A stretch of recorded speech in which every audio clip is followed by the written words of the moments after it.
These latest headlines from ABC15 are sponsored by Lerner and Rowe Injury Attorneys. One call, that's all. I'm Nicole Grigg with your top stories from ABC15 Arizona. We're tracking some developing stories across the country. Tonight, the man suspected of setting off a bomb near a fertility clinic in Palm Springs, California, has been identified.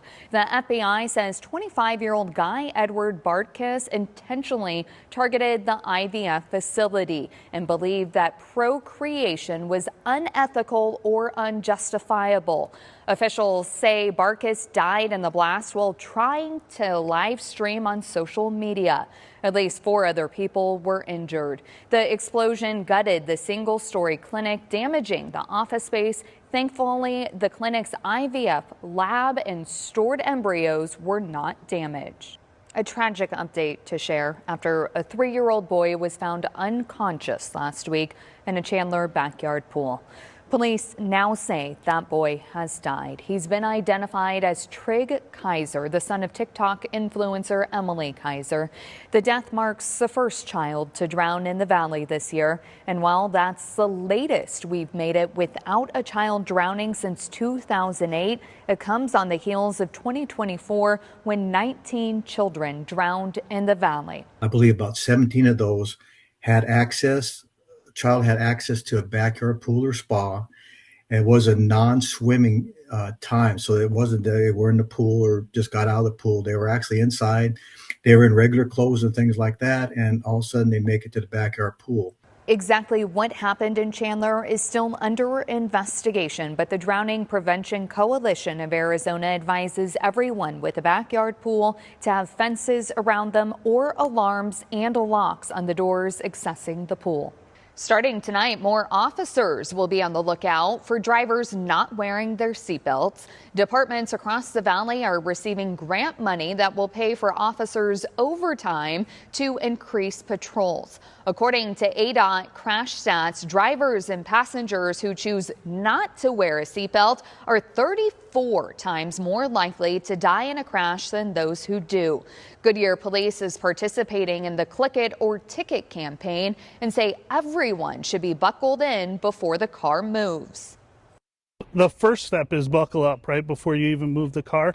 But ultimately, we want everybody to drive safely and be careful. We don't want to have to go to collisions.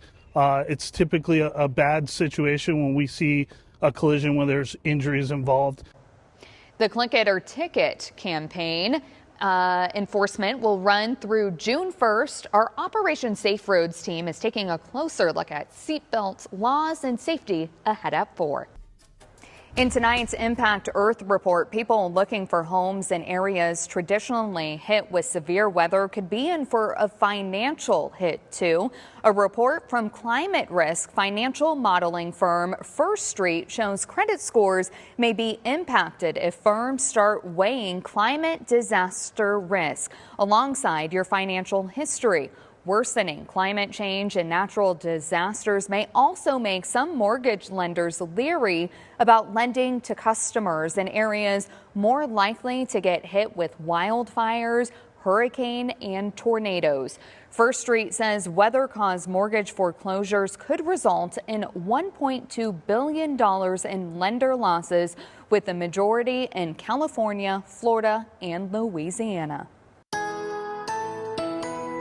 Tracking your forecast, I'm Chief Meteorologist Amber Sellens. Winds backing off and temperatures heating up as we head into tomorrow. In fact, we're even going to be flirting with the triple digits tomorrow afternoon. Phoenix expected to hit 99 degrees, which puts us a few degrees above that normal of 96 for this time of the year. Again, light winds here in the valley throughout the day, and the good news is winds are generally looking light up across northern and eastern Arizona as well after some windy days with critical fire weather over the weekend and early this week. But now high pressure is building in, so air is going to be a little bit more stagnant and temperatures are going to heat up. And for the valley, that's going to bring the triple digits back starting Wednesday with a high of 103 in the forecast. Thursday, high of 106. That could be our first day this year at 105 or hotter.